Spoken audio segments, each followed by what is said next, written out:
Praise the lord.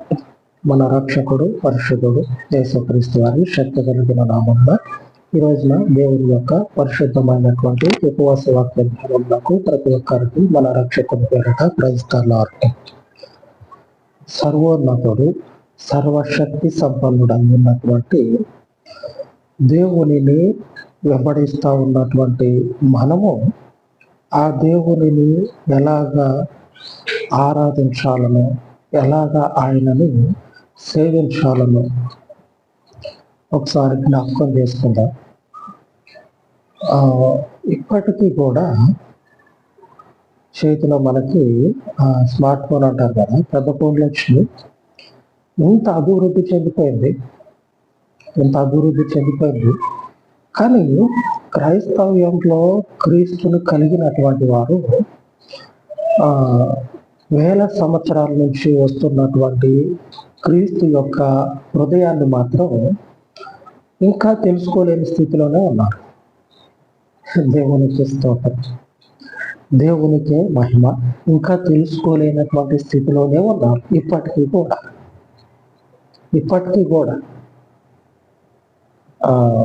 మళ్ళీ పెద్ద పెద్ద పొజిషన్లో ఉన్నవాళ్ళు, అంటే తప్పు పడట్లేదు, పెద్ద పొజిషన్లో ఉన్న వాళ్ళు తెలుసుకోలేకపోయారే, ఇంకా వాళ్ళకి దేవుని కూర్చున్నటువంటి వివేకం అనేది రాలేదు అనేటువంటి ఆలోచన తప్పించి ఎవరిని కూడా బ్లేమ్ చేయడం మన ఉద్దేశం కాదులే. మొదటి నుంచి మన ఉద్దేశం కాదు, నా ఉద్దేశం కాదు, దేవుని యొక్క ఉద్దేశం అంతకన్నా కాదు. కాకపోతే జీవము కలిగినటువంటి దేవుడు అని మనము మన డబ్బా మనమే కొట్టుకొని ఎగిరి దూకినంత మాత్రాన్ని ఒరిగేది ఏముండదు. ఎదుటి వాళ్ళకి చూసినప్పుడు మనము వాళ్ళకి ఎలా కనపడాలంటే వీళ్ళరా సరైన వాళ్ళు, సరైనటువంటి మనుషులు వీళ్ళు అనే విధంగా ఉండాలి. మీరేంటి ఇట్లాగా చిట్టి అని చెప్పుకుంటారు కదా, ఈ అన్ని సాంబార్ లాగా అన్ని చేసేస్తా ఉన్నారు కదా అనేటువంటి మాట మాట్లాడారు అనుకోండి, ఎంత నావర్త తల తీసేసినట్టు అనిపించాలి. ఎంత నావర్త. దేవుడు కూడా మనకి ఈ విషయాన్ని తెలియజేస్తూ ఉన్నాడు. ఒకసారి ఆయనను మనము ఎలాగ వెంబడించడం ద్వారా మనకు ఆయన ఏ రీతిగా ఆశీర్వాదం ఇస్తాడో చూద్దాం. కీర్తనల గ్రంథము 106వ అధ్యాయము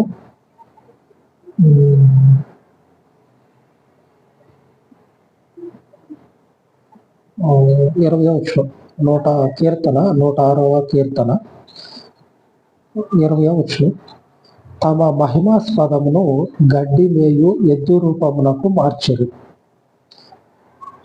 మహోన్నతుడు వారి యొక్క మహిమకు కారణభూతుడు. మన యొక్క ఉనికికి, మన యొక్క జీవానికి ఆద్యుడు. మనకు ఊపిరి ఉన్నదంటే ఆయన కారణం. దేవునికి మహిమ.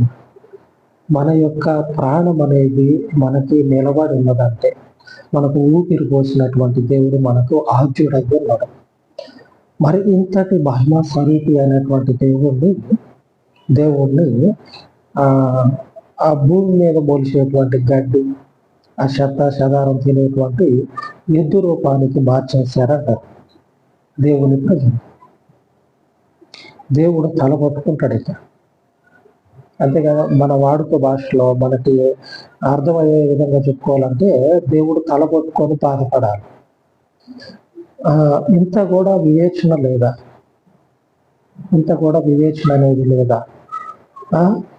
వారిలో ఒకళ్ళిద్దరికైనా సరే, అరే అవునరా, మనం ఇంత గొప్ప కార్యాలు దేవుని మనం చూసినాం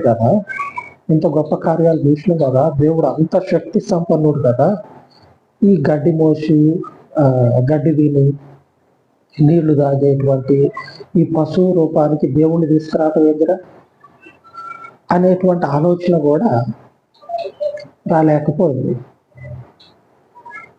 దేవుని శక్తి కలిగినటువంటి కార్యాలు చూస్తున్నటువంటి అన్నిలు కూడా ఒకనొక సందర్భంలో మనకి ఇదే ప్రశ్నిస్తారు. ఇందాక చెప్పుకున్నాం కదా, ఏమనంటే మీరేంది సాంబార్ లాగా అన్నీ చేస్తారు, పైపెచ్చు పిచ్చి అని చెప్పుకుంటారు, ఇదేంటి అని చెప్పనంటే మనకి ఎంత లావార్థం అనిపిస్తుంది, ఎంత తలదీసేసినట్టు అనిపింది. మహాదేవుడు గొప్పోడు అని చెప్పుకుంటాం, పోయి మరలా ఆయన వద్దు అని చెప్పింది ఆయనకు సంబంధం లేనటువంటి క్రియల్లో తలదూర్చి వాటినే జీవిత పరమావధిగా, అవి లేకపోతే జీవితం గడవదు అనే విధంగా ప్రవర్తిస్తూ ఉంటారు. అది ఎంతవరకు సమంజసం? దేవుని గురించి తెలిసినటువంటి వాళ్ళు సైతం ఇంత టెక్నాలజీ పెరిగిపోయింది, ఇప్పటికీ ఉన్నారు, ఇక ముందుకు కూడా ఉంటారు. ఎందుకంటే వీళ్ళకి ఎన్ని చెప్పినా కానీ అర్థం కాదు. చెప్తే ఎగాదిగా చూస్తారు, తర్వాత మరలా యథా రాజా తదా ప్రజ, ఇక మరలా ఇక ఎప్పుడు లాగలే. అట్లాంటిది ఆయన మహిమా స్వరూపి అయినటువంటి దేవుడు. ఆయన యొక్క జీవ మార్గంలో అవి కూడదు, వద్దవి మనము ఈ వాక్యాలు వింటూ ఉన్నాం కదా, ఈ ప్రార్థనలను, ఈ పరిచర్యను వెంబడిస్తూ ఉన్నారు కదా, ఒక జవరంగా నిలబడాలి. ఆమె జవరంగా అంటే గట్టిగా నిలబడాలి, స్టాండర్డ్గా, అటు ఇటు వంగిపోవద్దు, స్టాండర్డ్గా నిలబడాలి. ఆయన యొక్క జీవ వాక్యాన్ని ధ్యానించుకుంటా ప్రతిరోజు కూడా, ఇవి వచ్చిందో రాదో, వచ్చిన కాడికి రాని కాడికి అనుకోని బైబిల్ ముందు పెట్టుకుంటా ఉన్నాం, ఆయన ఇచ్చినటువంటి 4 మాటలు చెప్పుకొని ఆయన మార్గంలో నడుచుకుంటా ఉన్నాం. ఆయన మీదటికి ఇంకా వివేకాన్ని, జ్ఞానాన్ని ఇచ్చిందనుకోండి, ఇక రైతు ఎలాగ వ్యవసాయం చేస్తాడు, విత్తనాలు చల్లి, అట్లాగా ఆ వాక్యాన్ని చల్లి దేవుని యొక్క పరిచర్య చేద్దాం. ఆమె దేవునికి స్తోత్రం కలుగును కాక. ఆయన శక్తి సంపన్నుడైనటువంటి దేవుడు. ఆ శక్తి సంపన్నుడైనటువంటి దేవుని మనము ఎలాగ వెంబడించాలంటే ఆత్మతోటి, సత్యముతోటి, ఆయన యొక్క జీవము కలిగినటువంటి వాక్యాన్ని హృదయంలో ఉంచుకొని మన ముందు ఉంచబడినటువంటి ఆయన యొక్క మార్గంలో ఆకలి దప్పుల చేత పరిగెత్తుతా ఉంటే మనకి జీవవాక్యం అనేది వర్షము వలె ధారాళముగా అనుగ్రహించబడుతుంది. ఆ 19వ వచనంలో చూసినట్లయితే వాడు చేసినటువంటి పని ఇంకొంచెం మనకి అర్థమవుతుంది బాగా. హోరేబులో వారు దూడను చేయించుకొని పోత పోసిన విగ్రహములకు నమస్కారం చేశారు. హోరేబులో వాళ్ళు ఏం చేశారంటే ఒక దూడను చేసుకున్న తర్వాత పోత పోసినటువంటి విగ్రహములకు నమస్కారం చేశారు. చేసినటువంటి తప్పుడు పని ఏంటంటే మన దేవునికి ఒక రూపాన్ని ఏర్పరచు, ఈ చేతితో ఒక రూపాన్ని ఏర్పరిచి ఆ రూపానికి మన దేవుని పేరు పెడితే అది దేవుడు అంటా ఉన్నాడు అది తప్పు అని. దేవుని పేరు పెట్టినా సరే తప్పు, ఎందుకంటే దేవుడు మొదటి నుంచి కూడా ఆయన ఆత్మ అయి ఉన్నాడు, ఒక పూత పోసినటువంటి విగ్రహం కాదు. అందుకే క్రైస్తవ్యంలో కూడా అక్కడక్కడ మనకి ఇటువంటి మనుషులు కనపడతా ఉంటారు. ఇప్పుడు విగ్రహాలంటే చాలా వాటికి తగ్గింది అనుకోవాలి, చాలా వాటికి తగ్గింది. ఇంకా వాటిని వెంబడించేటువంటి వారు ఉన్నారు. ఆయన యొక్క మహిమా స్వరూపి అవి దేవుణ్ణి ఏం చేశారంటే పూత పోశారు, బంగారం తీసుకొని చేతులు చెవులకి, ముక్కులకి, కాళ్ళకి, చేతులకు ఉన్నటువంటి ఆ బంగారం అంతా తెచ్చి కరిగించి దాన్ని ఏం చేశారంటే ఒక దూడకు మార్చి ఎద్దులాగా చేసి దానికి దేవుని పేరు పెట్టుకొని ఇక తాగుడు ఊగుడు ఇక లెక్కే లేదు. ఇక ఆ పరిస్థితి చెప్పాలంటే ఇక రోజు సరిపోదు. అట్లాగా దేవుని ముందు చిందులేస్తా ఉన్నారు. చేసిందే తప్పుడు పని అంటే దాని ముందు ఇంకా గంతులేస్తా ఉన్నారు, ఎగిరి దొంగుతా ఉన్నారు. ఇది ఎక్కడి పంతి, ఇది ఎక్కడి ఆరాధన, ఇది ఎక్కడి అవారం? ఆమె ఆయన సన్నిధిలో హృదయంతో దావీదు ఎలాగ నాట్యం చేసిండో నిన్నే అనుకుంటా, నిన్ననో మనం చెప్పుకున్నాం. దావీదు ఎలా నాట్యం చేసిండు? హృదయంతో ఆయన సన్నిధిలో మనము మన హృదయంతో నాట్యం చేయాలి, అంటే ఎగిరి దోకాలి హృదయంతో. ఏదో 4 చప్పుళ్ళు పడితే మంచి సంగీతం కదా అని చెప్పి నన్ను ఎగరటం కాదు.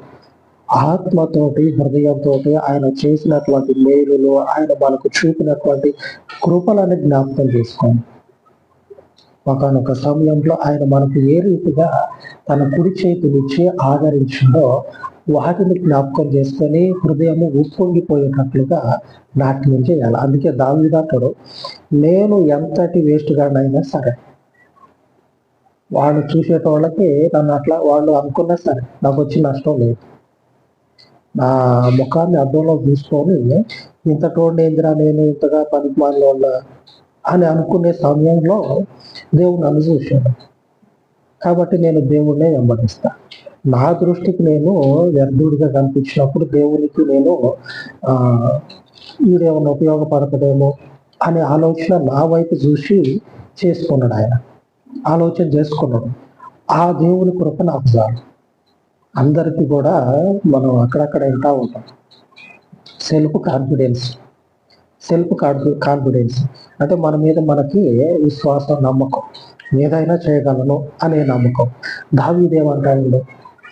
నా దృష్టికి నేను సెల్ఫ్ కాన్ఫిడెన్స్ లేదు, ఏం లేదు. నా దృష్టికి నేను నా జీవితాన్ని ఒకసారి వెనక్కి తిరిగి చూసుకుంటే ఇంతటి వేస్ట్ కాడా నేను అనేటువంటి మనుషుణ్ణి నేను. అటువంటి మనుష్యుణ్ణి దేవుడు ఈ రోజున ఈ ప్రజలందరి మీద రాజుగా అభిషేకించాను. మరి అటువంటి దేవుణ్ణి నేను ఇట్లాగా ఎగిరి దూకటం, ఆత్మతోటి చిందులయ్యటం చాలా తక్కువ అని చెప్పుకుంటారు. ఆ మహిమా స్వరూపి అయినటువంటి దేవుణ్ణి మనం ఏం చేయాలంటే ఆత్మతోటి ఆరాధించాలి. ఒక ఎద్దుకి, ఒక దూడకి, ఆ గడ్డి తిని ఆ నీళ్లు కాదు బతికేటువంటి ఈ జంతువుల రూపానికి దేవుణ్ణి మార్చిపోవడం. మహిమా స్వరూపి అయిన దేవుడు. ఉపవసించి ప్రార్థన చేస్తా ఉన్నాం కదా, ఆయన యొక్క తేజస్సు, ఆయన యొక్క మహిమను మనం చూస్తే అట్లా బెక తీసుకుపోతాం.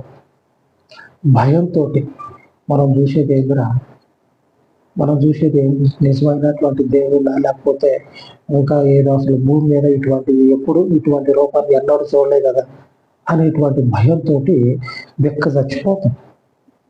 అంతటి మహిమా స్వరూపి అయినటువంటి దేవుడు మనకి కనపడతాడు. ఆయన మనకి దర్శిస్తాడు, తన యొక్క స్వరూపాన్ని కనపరుస్తాడు. ఆ స్వరూపాన్ని చూసినామనుకోండి, ఇంతవాటికి ఎవరు చూసినామనుకోండి, ఇక ఆ మనిషి అంతే అన్నట్టే. దానియేలు గ్రంథము 10వ అధ్యాయము 9వ అధ్యాయము 21వ వచనం, నేను ఇలాగున మాట్లాడుచు ప్రార్థన చేయుచుండగా మొదట నేను దర్శనమందు చూచిన అతి ప్రకాశమానుడైన గబ్రియేలును ఆ మనుషుడు సాయంత్రపు బలి అర్పించే సమయంలో నాకు కనబడి నన్ను ముట్టెను. అతి ప్రకాశమానమైనటువంటి గాబ్రియేలు అనేటువంటి దేవుని దూత అంట.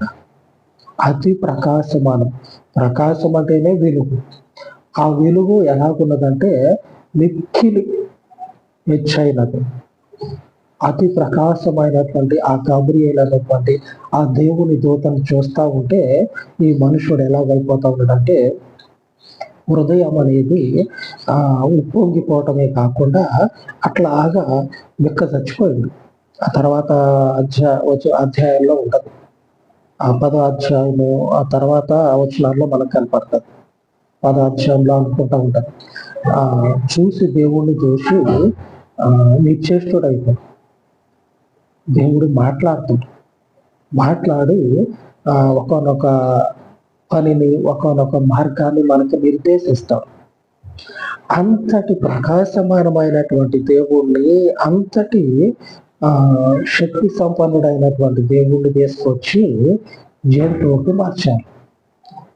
గడ్డి తినేటువంటి ఒక జంతువుకు మార్చారు. ఈ గడియ మొదలుకొని ఆ సర్వోన్నతుడైనటువంటి దేవుని సర్వోన్నతమైనటువంటి దేవునిగా మనము కొలవాల. ఆమె ఒక కోత పోసినటువంటి ఒక రూపానికి మార్చి ఇదే దేవుడు అని చెప్పని దండలేసి లైట్లు వెలిగించి అట్లాగా మనం పూజించవచ్చు. అట్లాగా మన దేవుని గురించి చెప్తా ఉన్నా.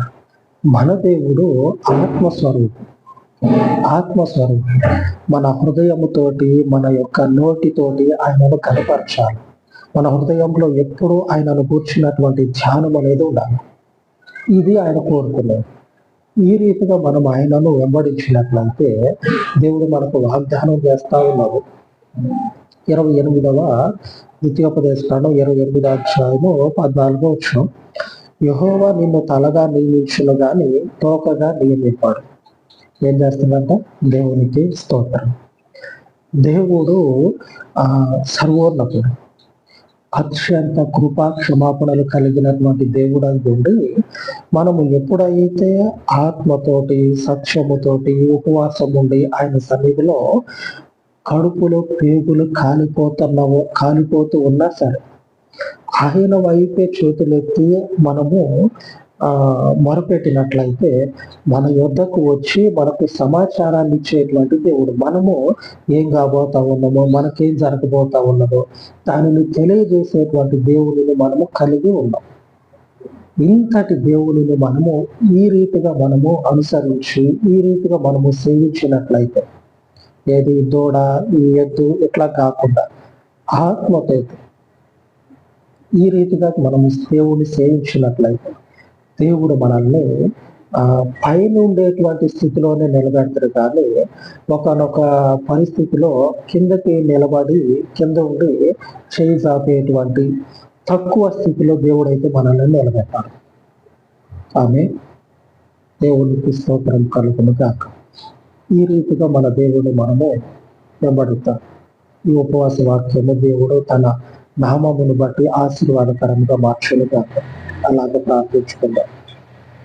సర్వోన్నతుడా, సకల ఆశీర్వచనములకు కారణభూతుడు తండ్రి, ఉదయ కాలం అందు మీ దయగలిగిన పాదముల యొక్క ప్రార్థిస్తూ ఉండగా తండ్రి, మీ జీవమైనటువంటి మార్గమునందు ఇంకా నాయన ఈ లోకపు జ్ఞానము చేత నింపబడి నీ పరిశుద్ధమైనటువంటి వాక్యంలో ఉన్నటువంటి జ్ఞానము లేక అజ్ఞానముతో ఉన్నటువంటి ప్రతి సహోదరుని దర్శించి చెప్పబడిన వాక్యమును బట్టి ప్రతి ఒక్కరి మనోనేత్రాలను వెలిగించి ఆత్మ వైద్యున్నటువంటి నీవు ఆత్మతోటి సత్యముతోటి ఆరాధించి ఇశ్రాయేలీయులు చేసినటువంటి తప్పులు తండ్రి చేయకుండా కోత పోసినటువంటి ఒక దూడ రూపానికి నిన్ను మార్చినటువంటి ఇశ్రాయేలీయులు భయంకరమైనటువంటి పాపంలో పడిపోయి నీకు దూరమైనటువంటి స్థితిని తండ్రి ఈనాడు ఎందరైతే అటు స్థితి కలిగి ఉన్నారు వారందరి జీవితాల్లో నుంచి ఆ పాపపు స్థితిని తండ్రి తొలగించి